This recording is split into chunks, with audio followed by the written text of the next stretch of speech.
मैं मतलब आपको बता नहीं सकती मुझे क्या फीलिंग आई। फिर भी अपने मन को समझाया कि हो सकता है हर किसी का दुख बयान करने का अपना एक अलग तरीका हो। एक दिन हो गया, अगले दिन ये औरत आती है, दुपट्टा इसके गले में है, सिर्फ गले में फॉर्मेलिटी, ये आके टेंट के जो बाहर सफेद टेंट लगा वहां पे आके बैठ जाती है। उस दिन भी ये नहीं रोती है। ये रोती कैसे है, जब कोई आता है घर पे तो ये, आप में से कोई भी हमारे घर आया हो ना, नोटिस किया होगा आप लोगों ने, ये सिर्फ मुंह ऐसे फेर लेती है और ये हाथों से ना सिर्फ नाटक, और ऐसे आंसू एक भी नहीं। ये चीज हमारे घर के बच्चों तक ने भी नोटिस की। एक दिन बीत गया, 2 दिन बीत गए। तीसरा दिन इसके घर के पता है क्या प्लान करते हैं।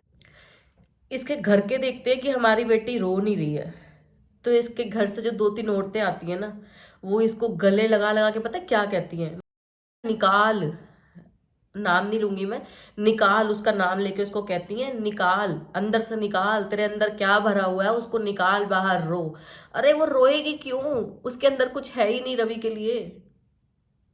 हमने देखा है भाई, वो क्यों रोएगी। परिवार वाले अलग नाटक खेल रहे हैं, धक्के से उसको जबरदस्ती गले लगा रहे हैं। जो सदमे में होती है ना औरतें, वो अलग ही दिखती हैं, वो हमने देखी है।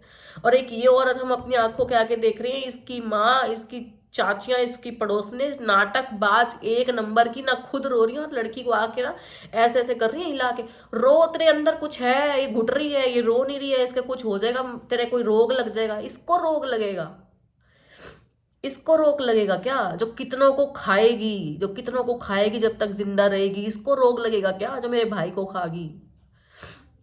रोग भी लगेगा, सब कुछ लगेगा। यहाँ से बददुआएं निकल रही हैं। मैं कहती हूँ ऐसा रोग लगेगा ना कि तुम कहीं जाओगे ना, तुम्हारा इलाज नहीं होगा। ये एक बहन की बददुआ है जो हर राखी पे निकलेगी तेरी जैसी औरत के लिए। तो जिन लोगों को ये चुल मच रही है ना कि वीडियोस क्यों डाल रही है, वीडियोस मत डालो, जिन हमारे पूरे खानदान के रिश्तेदारों के नंबर निकाल निकाल के ये औरत, मैं इसको गाली जितनी भी दूं ना, मेरा मन बहुत करता है। भगवान कसम, मेरे जगह अगर आप लोग होते ना, आप लोग पता नहीं कितना गंद बकते। मैं ये सिर्फ लिहाज कर रही हूँ कि ये सोशल मीडिया है, मैं कुछ कहना नहीं चाह रही। ये औरत मम्मी के फ्रेंड सर्कल तक, हमारी रिश्तेदारियों में जो होती है ना औरतें चुगली चट्टे करने वाली, उन सबके नंबर ले लेके ये उनको कॉल्स कर करके बातें करती है, हमारे घर का हाल चाल लेते। तेरा क्या मतलब बनता है, पर कर ले, हमें कोई दिक्कत नहीं है। उनको क्या, वो इसको आग पता है क्या लग रही है, सिर्फ एक ही, वीडियोस वीडियोस वीडियोस वीडियोस। क्यों? क्योंकि ना तो इसके खानदान में कभी किसी ने सोचा होगा, ना इसने सोचा होगा कि इसके ये सब प्रूफ सामने आ जाएंगे, दुनिया को इसकी हकीकत पता लग जाएगी।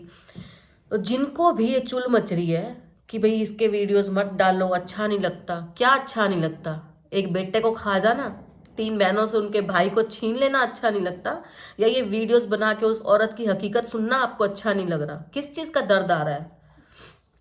नागिन का। इस नागिन को ना, मैं तो, हम तो 10 साल ओट लिए, 10 महीने ओट के दिखा देना, फिर मेरे से आके बात करने ना।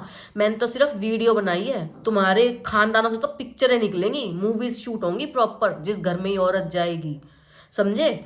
तो मेरे को समझाने की जरूरत नहीं है कि वीडियोस मत डालो। मेरे मन में जो है, हम सच्चे हैं, हमें डरने की जरूरत नहीं है। आप लोगों को सच देख के इसके ऊपर इतनी दया आ रही है ना, तो अपने घर बिठा लो, पता चल जाएगा कैसी औरत है, कैसे आपके घर को, खानदान को पूरे को खत्म कर जाती है।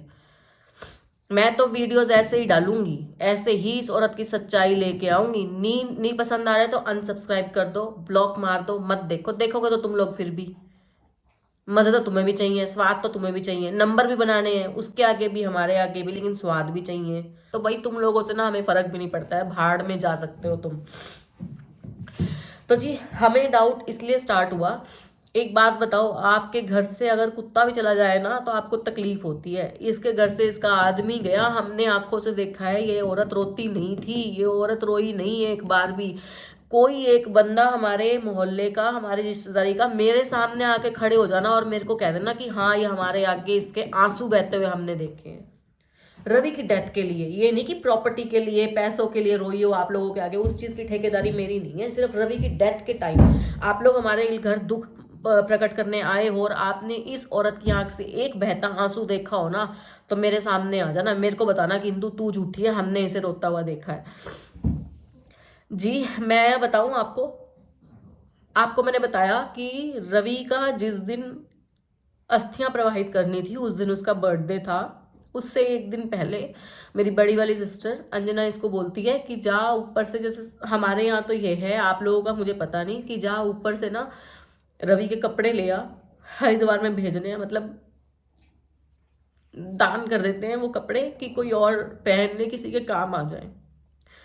कौन सी ऐसी औरत होगी जो अकेली उठ के ऊपर चली जाएगी? कौन सी ऐसी औरत, ऐसा कौन सा उसके पास दिल है, ऐसा कौन सा उसके पास जिगरा है? मुझसे कहा तो मैं सिर्फ यही कहती, मुझसे अगर कोई कहता भाई मेरे में हिम्मत नहीं है, मेरे साथ चलो ऊपर, मैं चलती हूँ, मेरे साथ किसी को भेज दो। ये औरत जाती है 15-20 मिनट, क्यों भागती क्यों है, ऊपर जाती है 15-20 मिनट में 8-10 जैकेट्स कपड़े लाके नीचे हमारे आगे रख देती है। एक आंसू नहीं इसकी आंख में, अपने पति के कपड़े उठा के लाके दे रही है। उसकी खुशबू से इंसान रो पड़ता है, उसके एहसास से कि ये मेरे भाई के, ये मेरे पति के। ये औरत रोई नहीं। ये तो बहुत छोटी छोटी चीजें हैं जो हम लोगों ने नोटिस की। 5 महीने में भाई की तस्वीर को देख के इसको रोता हुआ हमने नहीं देखा। लेकिन जैसे ही ये बात शुरू हुई ना प्रॉपर्टी की, इसके फोनों की, उस चीज के लिए हमने इसको रोते हुए देखा, ऊपर जा जाके ड्रामे करके। वीडियो में है भी, मुझे मिली क्लिप तो मैं शेयर करूंगी। मैंने यहाँ पे बोला भी है कि रवि की डेथ के बाद तक तो हम तेरे को कभी रोते हुए नहीं देखा, आज तेरे को जाने के नाम पे रोना याद आ गया। इसके बाद सारी फैमिली इकट्ठे करवा लो ना। ये तो ऐसे रंग क्यों बदलती है? कल तो कह रही मेरी मम्मी मना कर रही है, वो बीच तो में मना नहीं कर आते। रही है, बीच में नहीं आती। तो मैं चाहती हूँ ना कि सबके बीच में हो जाए ना फिर ये सारा कुछ। बुला ले, उनको बता दे कि हमने कल फैसला लिया, हमने तो मना तो नहीं किया, हम तो कह ही रहे 2 बंदे बुलाते रहे। फिर यही तो दिक्कत आ रही है ना, वो आना क्यों नहीं चाहते, मेरे को ये समझ में नहीं आ रहा। वही तो तेरे माँ बाप तेरे को बता तो क्यों नहीं वो आते? जब मैं मना नहीं कर रही, जाना तो पड़ेगा। फिर वो एमसी कह रहा है कि भाई अगर तू कर रही है तो फिर हमारा क्या बीच में पंगा है। फिर मैं चाहती हूँ ना कि उनको भी है ना कि कल को तो मैं उनको बुला कि मेरा ये फैसला है, ये रख नहीं रहे, बताओ मैं क्या करूँ? साथ बोल, मैं भी इसमें क्या? आप भी लोग बोलना ना कि भाई जो भी अगर ये प्रॉपर्टी के लिए बोलना, मेरा नाम तो लेना मत। जो भी ये प्रॉपर्टी के लिए बोल रहे कि भाई ये है प्रॉपर्टी की तरफ देख क्यों रहे हो? तुम्हारा वो तेरे पापा रख के गए हैं, तेरी मम्मी रख के आप गई ये है। लोग बोलना ना फिर। हम क्यों बोले? वो तू बोल, वो तुम्हारा हक ही नहीं है। मैंने कोर्ट बोलेगा। मैंने सब कुछ बोला है, मैंने सब कुछ बोला है। मैं कहना वो किसी के नाम मेरी है। बात सुन, मैं तेरे को एक छोटी सी बात करती हूँ। पहले तो तेरा ऊपर बैठने का तू क्या, मम्मी ने सर्दी में ठेकेदारी ले रखी है काम करने की? खाना तो सब खा रहे हैं। अरे तू ये बात मम्मी को तो- बोल देती कि भाई मम्मी बुला लो दीदी और को, मेरे को ये कंफ्यूजन है, मैं आ जाऊँ। मम्मी ऊपर आई है ना, तूने क्या कहा? माइंड सबका परेशान होता है कि परेशान रवि की बारे में क्यों नहीं हुआ? रवि की मैं डेथ सब परेशान थे, वो गलतफहमियां है, गलतफहमियां है, जो आपको कुछ भी मेरी लगता बात हो। तो सुन एक बात। रवि की डेथ हुई, हमने तेरे को कभी रोता हुआ नहीं देखा, कभी तेरे को ऊपर आके बैठा हुआ नहीं देखा। अब तेरे को जाने के नाम से तू यहाँ आके रोने लगी। कल तो मैं तेरे को दिखा दूं, कहीं तेरे को डाउट है, ये देख मेरे फोन के कैमरे को, मेरे चलते नहीं, मैं जिम से आई हूँ, मेरे पास मम्मी का फोन गया अंजना का कि वो ऐसे ऐसे बैठी है।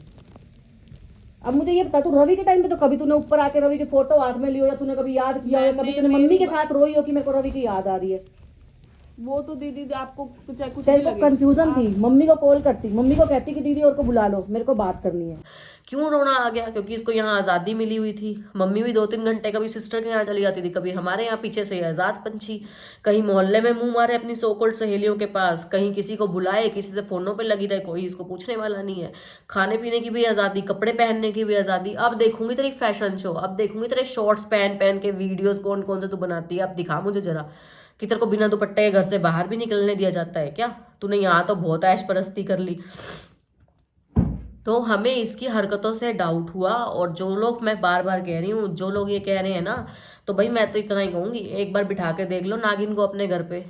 तुम्हारा घर ही अंदर से खा ना गई तो मेरा नाम बदल देना। मैं तो वीडियोज ऐसी बनाऊंगी जिसको आग लगती है लगती रहे। तुम्हारे को दिक्कत आ रही है ना, यहाँ पे अनसब्सक्राइब का ऑप्शन है, ब्लॉक का ऑप्शन है, ब्लॉक करो और भाड़ में जाओ, मुझे कोई फर्क नहीं पड़ता।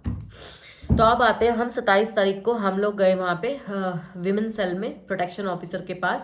वहाँ पे भी देखो इन्होंने कोशिश तो बहुत की कि इनके साथ समझौता हो जाए। इन्होंने क्या किया, हम जब फर्स्ट बार हमें जब बुलाया गया था काउंसलिंग के लिए, जब इसकी कंप्लेंट के ऊपर उन्होंने एक्शन लिया और हम सब घर के गए थे, बहुत सारे लोग गए थे हमारी साइड से, तो वहाँ पे ना एक आदमी आया हुआ था वो आदमी इतना चालाक, इसी का कोई रिश्तेदार अड़ोसी पड़ोसी जो भी था मुझे नहीं पता, कहने को तो ये सब पड़ोसियों को किसी को अंकल बना के ले आती है, किसी को मौसी, किसी को चाची, किसी को ताऊ, किसी को ताई, फिर कहती है हमारा कुनबा बहुत बड़ा है। तुम्हारा ये कुनबा तब कहाँ गया था जब रवि को परेशानी हुई थी, रवि बीमार था, तब क्यों नहीं कोई हॉस्पिटल में आके मिला हमसे, तब क्यों नहीं किसी ने हमारे कंधे पे हाथ रखा। अच्छा, मैं ना अब कुनबे की बात चलिए, मैं 27 तारीख वाली बात बाद में करूंगी, मैं आपको बताती हूँ। मैं ना अब बैठे बैठे सोचती हूँ, मैंने आपसे वीडियो में शेयर किया कि मेरा परमानेंट अलार्म लगा रहता है। तो 8 अगस्त को सुबह रात को जब ये मुझे कॉल कर रहे थे, सुबह 5 बजे, रात लगा लो दिन लगा लो, 9 अगस्त को सुबह 5 बजे जब ये मुझे कॉल कर रही थी, मेरा कॉल कट हो गया 2-3 बार। तो इस औरत ने अपने घर को क्यों नहीं बुलाया? हम तो इसका टॉर्चर करते थे, तब इसने अपने घर को क्यों नहीं फोन किया कि भाई आपके जमाई की तबीयत खराब है, आपके दामाद बहुत ज्यादा सीरियस हो गया है, आ जाओ। तब तो इसे हम ही याद आए जो हम इसका टॉर्चर करते थे। मैंने फोन नहीं उठाया तो इस बंदी ने, मजाल है किसी के पास फोन किया हो, बड़े जिया जी को फोन किया हो, बड़ी सिस्टर पास में थी, एक ही गली में रहते, तूने उनको फोन करके क्यों नहीं बुलाया?